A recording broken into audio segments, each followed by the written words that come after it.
mais umas palavras cruzadas. Olá, hoje o tema será sobre o mais pequenino destes. Exatamente, onde vamos rever algumas histórias que o próprio Jesus contou, Verdade. alguns conselhos que nos deu e algumas práticas daquilo que deveríamos fazer, né? Que é se calhar a situação mais complicada. Verdade. Deixarmos de ter uma fé, digamos, ou uma prática religiosa teórica e passar a ter uma prática que se reflita no nosso relacionamento com os outros. Exatamente, colocá-lo no dia a dia, não é? Independentemente da pessoa que esteja ao nosso lado. Mais à frente vamos ver este significado e em que circunstância é que se encontra o próximo, não é? E a lição começa logo aqui com um dos grandes discursos de Cristo, o mais longo, não é? O Sermão da Montanha, em que Jesus começa com aquela introdução que é muito conhecida das boas-aventuranças, não é? Sim. Em que há aqui uma clara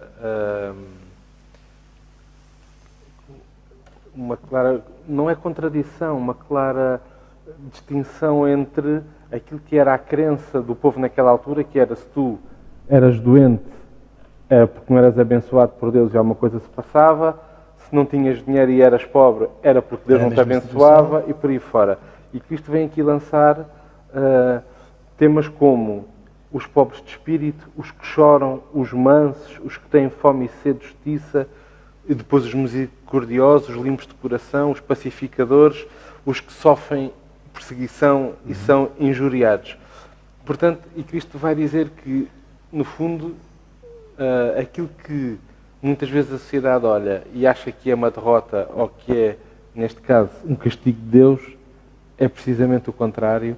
É algo que Deus pode utilizar para que nós fiquemos mais aptos e mais preparados para habitar neste reino dos céus, não é? Bem-aventurados, felizes. É engraçado ver como é que Jesus, com estas bem-aventuranças, não é, consegue exatamente ir contra aquilo que se pensava naquela altura e as ideias que se tinham, não é? E foca muito nesta parte que estavas a dizer, dos pobres, fala muito da humildade, da justiça, e depois leva-nos para outro sítio, que é como é que nós devemos agir, não é, perante estas pessoas, não só estas pessoas, mas nomeadamente neste contexto, como é que nós deveremos agir, não é? Há aquela comparação com o sal e com a luz, não é? Verdade. Em que são duas coisas tão fundamentais, não é? O sal, verdade, por muito que não se veja, e é fundamental para a comida ter sabor. E nesta altura era um conservante também, não é? Exatamente. Não havia frigoríficos. Não havia frigorífico, não havia arcas, não havia nada. E então salgava-se, era uma maneira de ainda teria quiçá mais importância do que hoje em dia. Ou pelo menos não era utilizado só para uma situação. E não era tão banal como hoje em dia, não é? Era mais escasso. E depois a luz, porque leva-nos àquela parte das trevas, da escuridão, e a luz é que faz com que haja brilho, que nos ilumine o caminho, e é interessante ver como é que Jesus consegue, através deste sermão, mostrar que realmente não era por ser pobre, não era por ser doente, enfim, que não mereciam ou que não eram merecedores do amor de Deus, nem do próximo, não é? Aqui muito interessante é que digamos que o discurso de Cristo não era inocente, não é? Ele sabia bem o que é que queria dizer. E ele faz esta introdução com as bem-aventuranças, em que salienta estes aspectos que, digamos, um homem de bem, religioso, não se daria com um pecador, não se daria com um doente, porque se estava doente certamente era porque tinha pecado, alguma coisa e Deus não estava a abençoar, um pobre igualmente. E, portanto, essas eram pessoas que nós devíamos separar. E Cristo começa por dizer: não, essas pessoas são pessoas que também têm direito ao reino dos céus. E depois diz-nos: vocês são o sal e a terra. E o que é que ele está a dizer? Vocês têm que estar no meio dessas pessoas e não isolados, não separados, como muitas vezes os fariseus e os líderes religiosos faziam. O facto dessas pessoas serem os nossos próximos, digamos assim. Verdade, não é? verdade. E depois é interessante nós, a lição depois leva-nos para aquilo que Jesus também pretendia, que era colocarmos isto em prática, e muitas das vezes nós separarmos para pensar se nós próprios, em nossa casa, ou com os nossos vizinhos, ou no nosso trabalho, ou fundamentalmente na nossa igreja, né, na nossa comunidade, se nós somos, se temos sido sal e luz para, não é? para essas pessoas. Achei engraçado a maneira como a lição fala sobre o sal e a luz. Ela diz que o sal salienta os sabores e preserva os alimentos. Aqui é acrescentado, é um símbolo de quão bom devemos ser para aqueles que nos rodeiam. E aqui podemos fazer a pergunta, é a nossa existência, a nossa vida dá sabor àqueles que estão à nossa volta? Depois a luz afasta as trevas, revela os obstáculos e perigos, tornando uma casa ou uma cidade mais segura e providenciando um ponto de apoio à navegação. E nós lembramos de um farol que está num sítio e que a luz permite dar segurança aos barcos que navegam.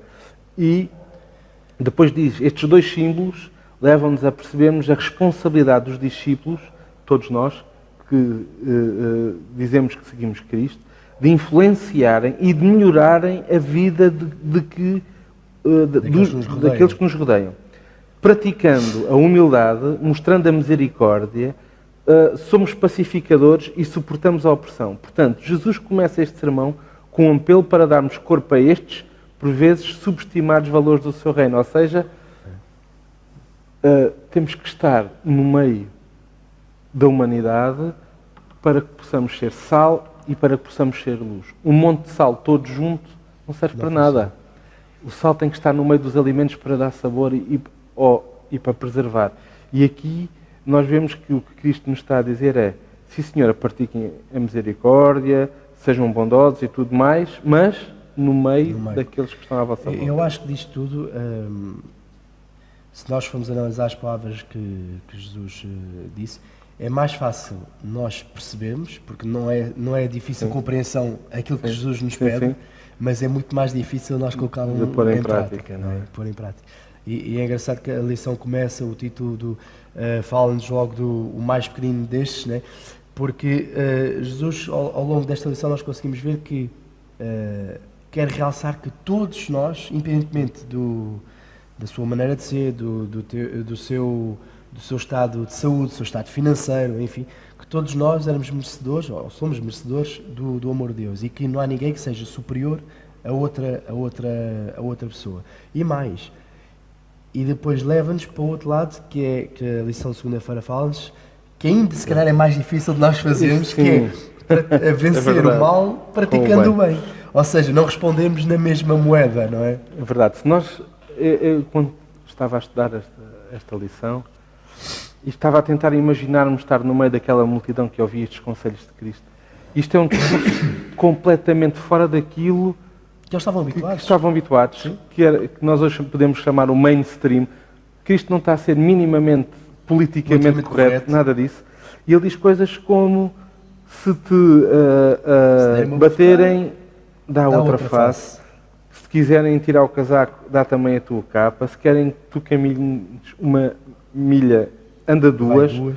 E, portanto, no fundo, o princípio que está subjacente aqui é vence o mal com o bem. Não reajas, não respondas da mesma maneira.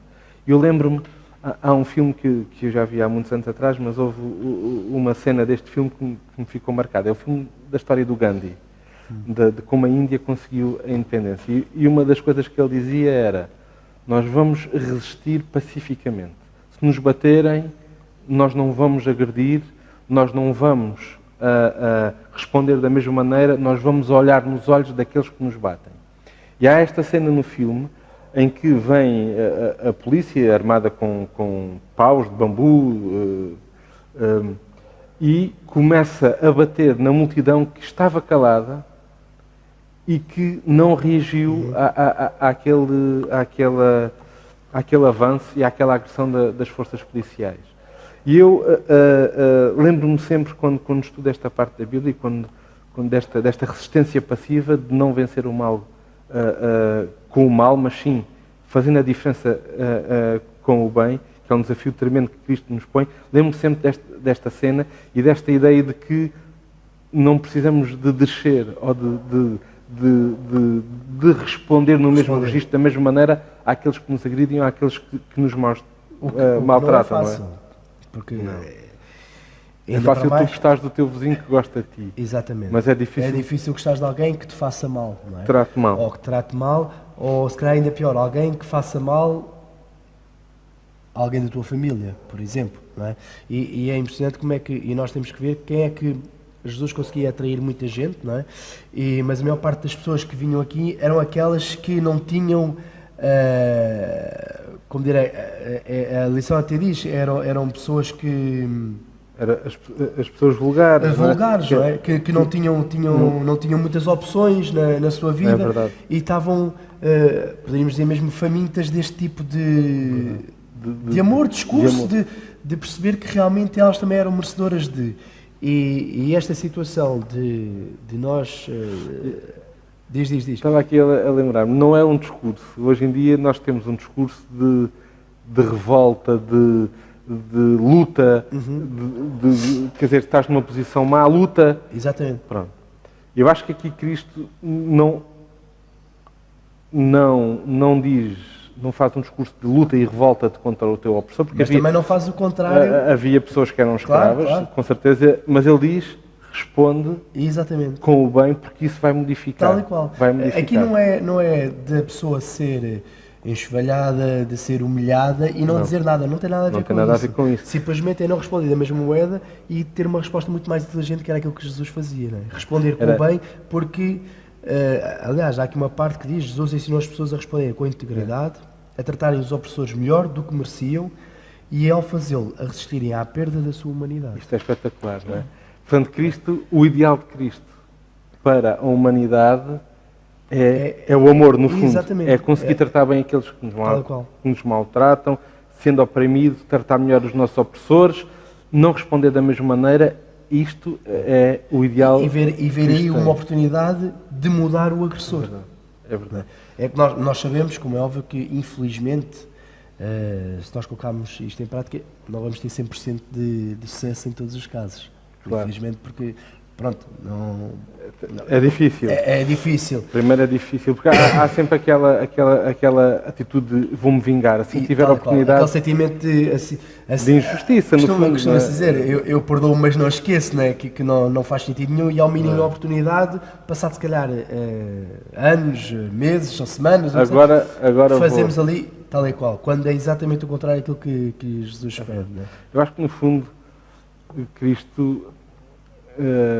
queria que nós tivéssemos atenção aos contextos, não é? Aquela pessoa que naquele dia me tratou mal ou que foi incorreta comigo, tem um contexto, tem uma vida, tem as suas lutas. Não ver aquilo como um ato isolado. E não ver aquilo como um ato isolado, mas tentar perceber no contexto da vida, será que a pessoa tentar perceber está o numa situação má, daquilo, de ter tido essa reação. Verdade. E em vez de ajudar a pôr mais achas para a fogueira, não é? Pôr ali mais combustível, demonstrar pelo próprio exemplo ao outro que há um caminho diferente. Sejamos sinceros, um agressor que faça isso e leva uma resposta desta forma, de certeza que fica...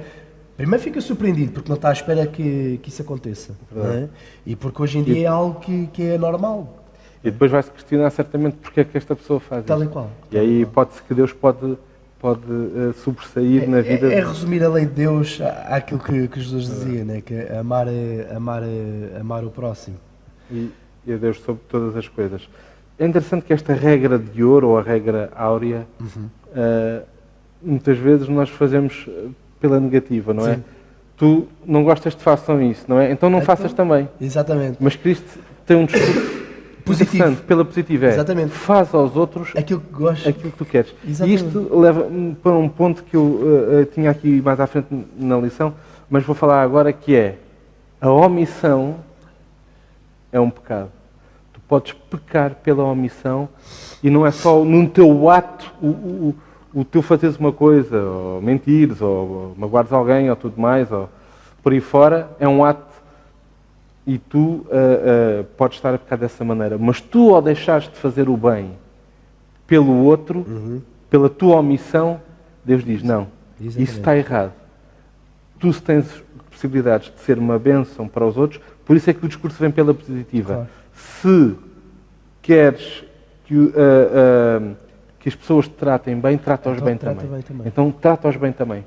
E, portanto, isto é muito importante, porque nós muitas vezes achamos que eu não prejudico ninguém ou não maltrato ninguém e, portanto, isso é suficiente, isso chega, mas quando tenho hipótese de abençoar alguém com a minha presença, com o meu testemunho, com o meu apoio, eu não o faço. Não estou a ser o sal nem a luz. Eu estou precisamente a deixar de ser o representante de Cristo. É uma grande diferença entre nós não fazermos nada, nem bem nem mal, e nós temos essa oportunidade e demonstrarmos o amor que temos dentro de nós.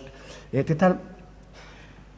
Eu acho que, já disse isto aqui várias vezes, eu acho que a melhor maneira de nós podermos dar o nosso testemunho, nós pregarmos, cada vez mais, é através do nosso exemplo. Porque hoje em dia, alguém que responda dessa maneira, alguém que faça coisas simples e que sejam boas, as pessoas já não estão tão habituadas. É verdade, não estão à espera. Não estão à espera. Um pequeno exercício é nós irmos na rua e dizer bom dia às pessoas que se cruzam connosco. Muitas, se calhar em 10 fizemos isso, 8 ou 9 ficam surpreendidas de olhar e bom dia, mas será que eu conheço, não conheço? E é um simples gesto de boa educação. E hoje em dia, infelizmente, as pessoas não estão tão habituadas a que haja sempre, ou segundas intenções, ou que haja maldade, que quando não há, não é? Ficam completamente surpreendidas. E é uma maneira extraordinária de nós podermos testemunhar. E é que eu estava a dizer, faz sentido, ou seja, se nós temos aquela oportunidade de podermos ser o sal e a luz nesta terra, né? Se nós não aproveitarmos essa oportunidade, então não estamos a colocar em prática aquilo que Jesus nos disse. Não estamos a refletir a sua luz, nem o seu sabor, que era aquilo que Ele nos pedia na nossa vida. Era como se Jesus, quando viesse aqui, se escondesse e não falasse com ninguém e pronto. E tivesse a oportunidade de curar e não curasse. Exatamente. Ele não fez mal a ninguém. Mas também não fazia bem, ficava escondido, ficava quieto no seu canto, na carpintaria e pronto, está feito. E passei aqui o meu tempo e acabou. É verdade. Não é? Enquanto pensamos nisto e a seguir vamos falar sobre o Bom Samaritano, vamos ter agora o nosso momento musical que nos vai ser trazido pelo programa Sexta à Noite da Igreja da Vintes. Vamos então ouvir.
agradecemos à Igreja da Vintes por este momento musical. É sempre interessante fazer estas sinergias, estas colaborações entre igrejas, enriquece os nossos programas. E nós tínhamos ficado na parte do Bom Samaritano, íamos falar sobre o Bom Samaritano, mais uma história que Jesus contou às pessoas, sempre com...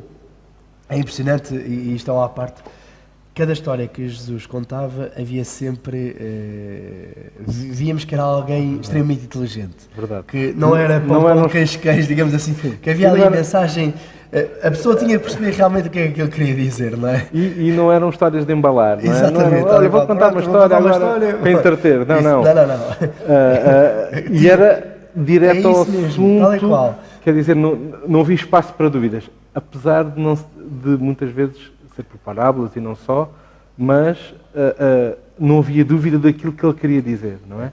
No final toda a gente percebia qual era a intenção. Não é? Mesmo que a meio da história alguém tivesse ali uma outra dúvida ou suscitasse alguma questão, Jesus depois no final conseguia rematar e conseguia transmitir a ideia que tinha. Não é? Esta história...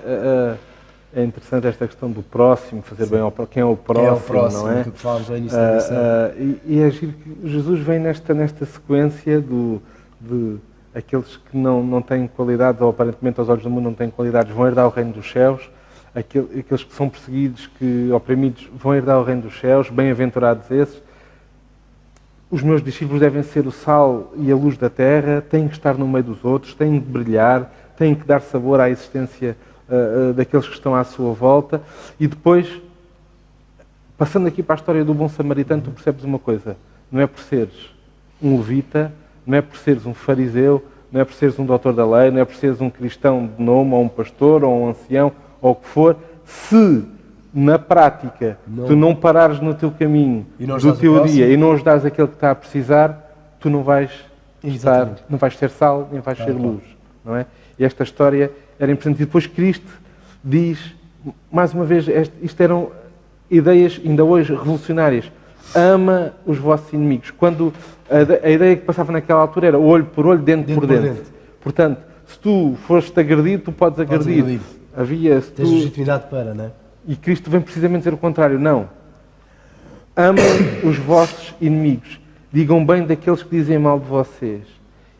Façam bem àqueles que vos odeiam. Orem por aqueles que vos tratam mal e vos perseguem, para que sejais filhos do vosso Pai que está nos céus. Porque Ele faz que o seu sol se levante sobre bons e maus e a chuva deixa sobre justos e sobre injustos. Esta parte aqui de... Impressionante. Repara, ao início começa logo a dizer para nós fazermos o bem aos nossos inimigos, falarmos bem, orarmos por eles, e depois faz uma conclusão a dizer que o Pai que está nos céus também faz com que o sol e a chuva nasça sobre todos. Ou seja, esta de é mau ou é bom, no entanto, todos nós somos merecedores, não é? E então o nosso papel é, tal como nós recebemos a chuva e o sol, o nosso papel, e vem para todos, o nosso papel é, ainda que seja difícil, nós conseguimos amar e lutar no sentido, a palavra não é? Lutar no sentido de não desistirmos das pessoas que nos façam mal. Não é? Eu acho que há aqui outro ponto que eu também acho que Cristo também queria deixar aqui bem patente, era quem define quem é justo e injusto sou eu, não são vocês. Exatamente.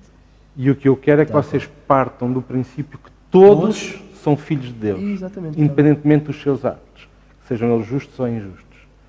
Partam desse princípio que, assim como o sol nasce sobre todos, são todos filhos deste Pai, filhos de Deus. E, portanto, quem define quem é justo e injusto é Deus e não devemos ser nós. E nós não devemos esquecer que, na altura, perdia-se muito tempo a perceber quem é que era o próximo, quem não é o próximo, quem é que merece, quem é que não merece. E Jesus diz logo que vai ser próximo de alguém que precisa da tua ajuda. Ou seja, o próximo não é alguém específico. Não é uma pessoa que tenha determinado estado social, determinado país, determinado aspecto físico. O próximo é aquele que precisa de nós. É aquele com quem tu te cruzas. Independentemente do sítio onde tu estejas. Eu acho, a lição depois termina aqui e eu fiquei a pensar há algum tempo sobre estas frases. Diz-nos assim, as suas críticas deste discurso de Jesus, as críticas mais duras eram sempre dirigidas a uma determinada classe, não é? Que eram aqueles que afirmavam ser religiosos. Fariseus, escribas, sacerdotes. Eram sempre estes que supostamente transmitiriam uma imagem, ou que deveriam transmitir uma imagem da verdadeira religião e de quem é que era Deus, mas muitas vezes era só de nome e não era da prática. Mas que estas classes estavam um pouco preocupadas com o sofrimento dos outros. E nesta história do bom samaritano, Jesus ilustra aqui o que era, no seu ponto de vista, a verdadeira religião. Mostra que ela consiste não em sistemas, não em credos ou ritos, mas no cumprimento de atos de amor, no proporcionar aos outros o maior bem, na genuína bondade. Isto são palavras da irmã White, no Já Todas as Nações. Portanto, a verdadeira religião não é um conjunto de doutrinas, um conjunto de crenças, um conjunto de rituais, mas sim o cumprimento dos atos de amor e no proporcionar aos outros o maior bem na genuína bondade. E se nós podemos, e mesmo para completar essa parte, a lição fala-nos de quando perguntavam a Jesus, né, o que é que devíamos fazer para herdar a vida eterna, a resposta era simples, não é? Ele diz-nos expressamente que devemos ser o próximo de alguém necessitado, ou seja, praticar o bem independentemente da pessoa, como estavas a dizer, proporcionar aos outros o maior bem na genuína bondade. Atenção que, por vezes, pode acontecer nós praticarmos o bem, sermos boas obras, mas esta última parte da genuína bondade não já não está presente. Mas sabe, eu já tenho pensado um bocado sobre isso, mas há uma coisa que eu acho que vale a pena. Vale sempre a pena fazer a boa obra. Exatamente. Independentemente do que nos motiva. Diz-se muito em relação ao Natal, não é? Que com o Natal é esta azáfama de ir a fazer as compras e depois às vezes... E Cristo não nasceu naquela altura e há uma série de... E é o cinismo e se calhar durante o ano não falamos com ninguém e depois estamos ali e depois juntamos. E eu costumo sempre dizer que ainda assim que seja pelo menos uma época num ano. Vale sempre a pena. Se for só aquele dia, que seja só aquele dia.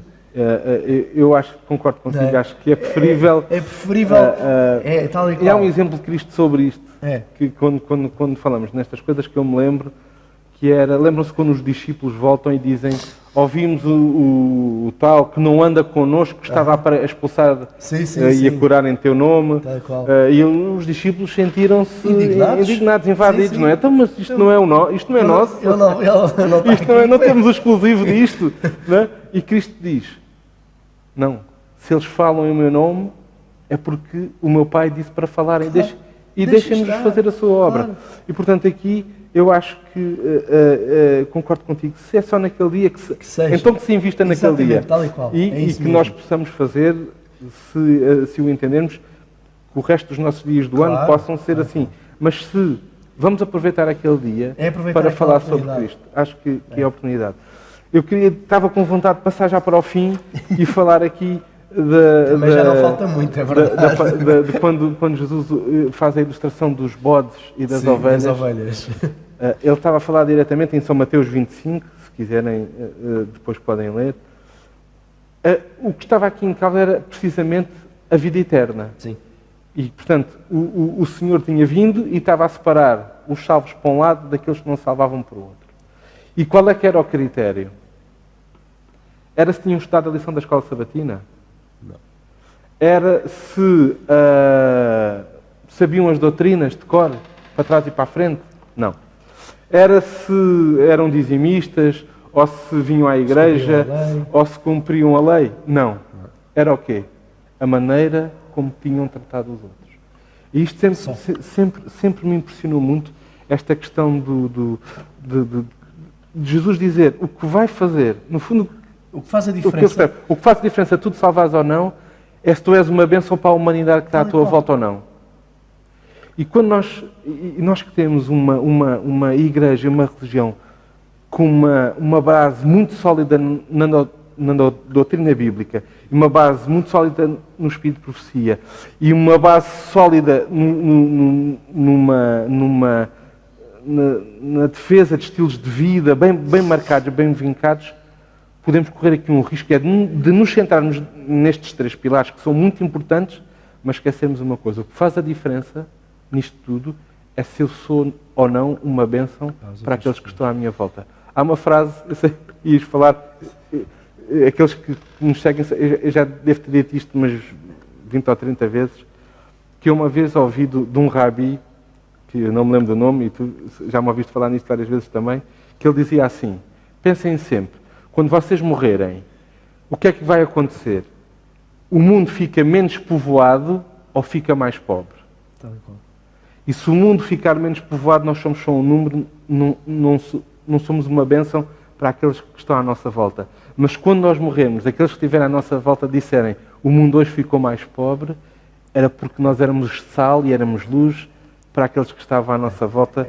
É impressionante, nós vemos que realmente o foco da lição, o mais importante, aquilo que Jesus mencionava, era mesmo isto. Nós, a maneira como tratamos o próximo, a maneira como nós nos preocupamos com o próximo, a importância que o próximo tem para nós, aquilo que nós fazemos. Há aqui uma frase da lição que é extraordinária, que é: imagine que podia convidar Jesus para uma refeição ou visitá-lo no hospital ou na prisão. Jesus diz que fazemos isso quando proporcionamos esse serviço às pessoas da nossa comunidade. Verdade. Ou seja, nós ao fazermos isto às outras pessoas, é como se estivéssemos a fazer e isso a Jesus. Remata esta questão dizendo assim: sempre que tu tratas bem uma pessoa, estás a tratar bem. É como se estivesse a tratar bem a mim. Daí os meus pequeninos. E o contrário é a mesma coisa. Exatamente. Se tu estiveres a tratar mal alguém, se fores injusto, se fores mentiroso, se fores agressivo, o que for, se pecares por omissão, não sendo uma bênção, é como se estivesses a fazer a mim. Não é? E é isso é que nós devíamos pensar realmente, a importância que tem de nós, no fundo, praticarmos o bem, mas ao nosso próximo, né? Independentemente da pessoa que seja, e perceber que é isso mesmo que Jesus quer, nós sermos o espelho de Jesus nesta terra, transportar esse amor e demonstrar aos outros que nós somos diferentes porque acreditamos num Deus que nos ama e temos de demonstrar isso a essas pessoas, que realmente há um Deus e que somos diferentes por isso, não é? É verdade. A lição fala também aqui de uma parábola que dava muita luta. Podíamos ficar aqui algumas horas a falar sobre a parábola do rico e do Lázaro, mas premendo tudo o que Cristo nos está a dizer, que vem reforçar aquilo que tudo que estávamos aqui a falar, é a maneira como tu vives tem implicações eternas. Claro. A maneira como tu tratas aqueles que estão à tua volta tem implicações eternas. As prioridades que nós colocamos na nossa vida terrestre têm implicações na vida eterna. Né? É verdade. Fala-se um pouco depois em relação... Porque estamos sempre aqui a falar em relação ao... Há dois temas que falamos sempre, é do rico e do pobre, e do que está bem de saúde e o doente, pronto, que eram a falar, que eram situações que as pessoas pensavam que, né? Exatamente, era pecador ou tinha pouca fé. E a lição, e nós não temos tempo para abordar tudo, a lição fala-nos em relação aqui à parte da riqueza, né? Em que há histórias que não nos é dito que a riqueza que estas pessoas conseguiram foram por... Ou ilícita, ou o que seja, foram se calhar merecedoras. O problema não é esse.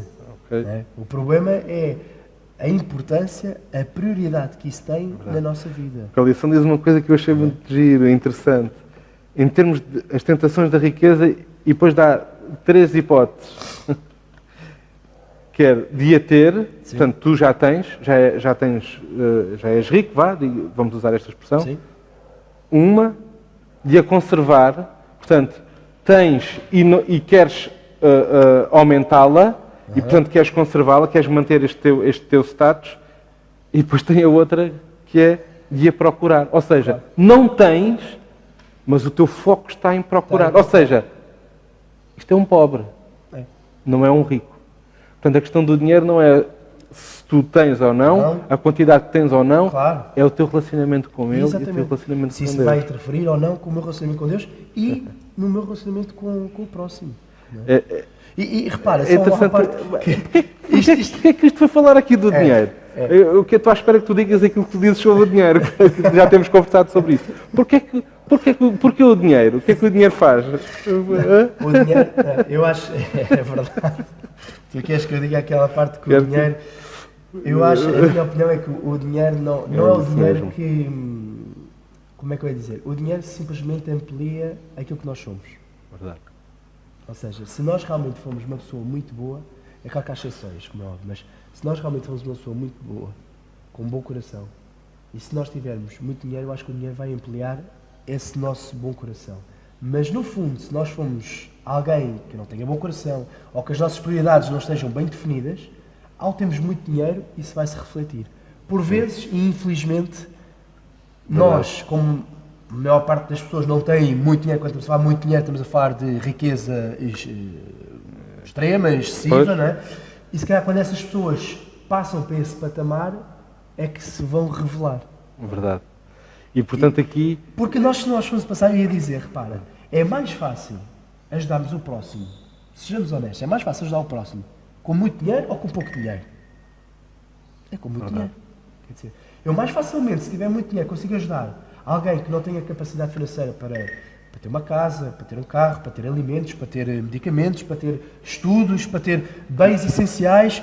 É mais fácil eu conseguir ajudar essa pessoa, É verdade, não é? mas para isso é preciso que queiras. Ora, está. E que não digas, não, Não, isto é meu. isto é meu, fui eu que o trabalhei, eu é que Para o isso é mereço e preciso eu portanto ter não como uso. prioridade o quê? Ajudar o próximo, ter Deus no meu coração. E se tu pensares, e acho que podíamos terminar desta maneira, que todo e qualquer ato que tu tens para outra pessoa significa ou simboliza, e Cristo diz isto, o que tu fizeres ao outro é o que tu estás a fazer, é como se estivesses a fazer a mim. Se tivermos esta perspectiva na vida, quer tenhamos pouco ou muito dinheiro, nós vamos conseguir ser uma luz e conseguir dar sabor à nossa existência e à existência daqueles que estão à nossa volta. Porque olhamos para os outros como, primeiro, iguais a nós, porque somos filhos do mesmo Pai e são nossos irmãos, assim como Cristo é o nosso irmão.